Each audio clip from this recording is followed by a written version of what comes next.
The level of public spending in the UK has soared. The state has swelled and the tax burden is rising to its highest levels since the days of Clement Attlee. Yet yesterday, Chief Secretary to the Treasury Simon Clarke declared his government will engorge the state no further. In a landmark speech to the Institute of Economic Affairs, Clarke said, "Last autumn's spending review marks the limit of fiscal expansion, the high watermark in our commitment to honour what we have set out in the manifesto, and not a point from which anyone should expect us to go further." In other words, we've reached the peak of big government, and it should not now grow bigger still. Indeed, in some senses, Clarke hinted it must get back down to size. He said that the civil service headcount, for example, should return to 2015 levels. Now, that would imply a near 70,000 reduction in staff from its peak of almost 500,000 employees last year. Well, who better to discuss this now with than Mark Littlewood, the Director General at the Institute of Economic Affairs, who was there for the speech yesterday. Welcome to the programme, Mark. Did you get a sense that the government is viewing the direction now as a return to a smaller state? Because, of course, the words listening to that speech compared to their action haven't always matched up.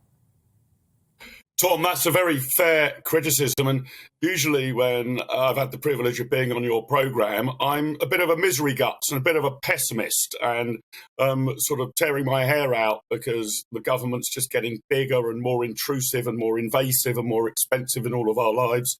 And you're right to imply in your question to me, Tom, that under this government we've seen a substantial expansion of government activities. But here's the ray of sunshine, and I think that quote that you took from Simon Clarke's speech at the IEA yesterday really sums it up. The reason I'm feeling a bit more upbeat and I've got a bit of a spring in my step, Tom, is I think this really is the high watermark. Now, I don't think that public spending should have got this high.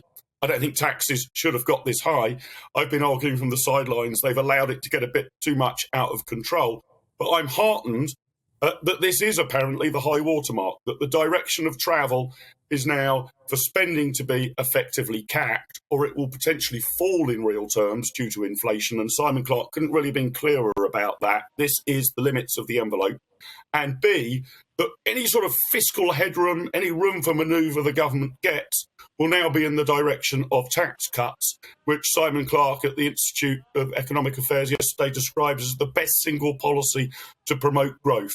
Now, we've seen some baby steps of that in last week's spring statement, a rise in the national insurance threshold, a promise down the line of an income tax cut. So early days, but direction of travel, if you're someone who thinks that the government's too big and taxes are too high, I think there's quite a bit to be cheerful about what the Chief Secretary said.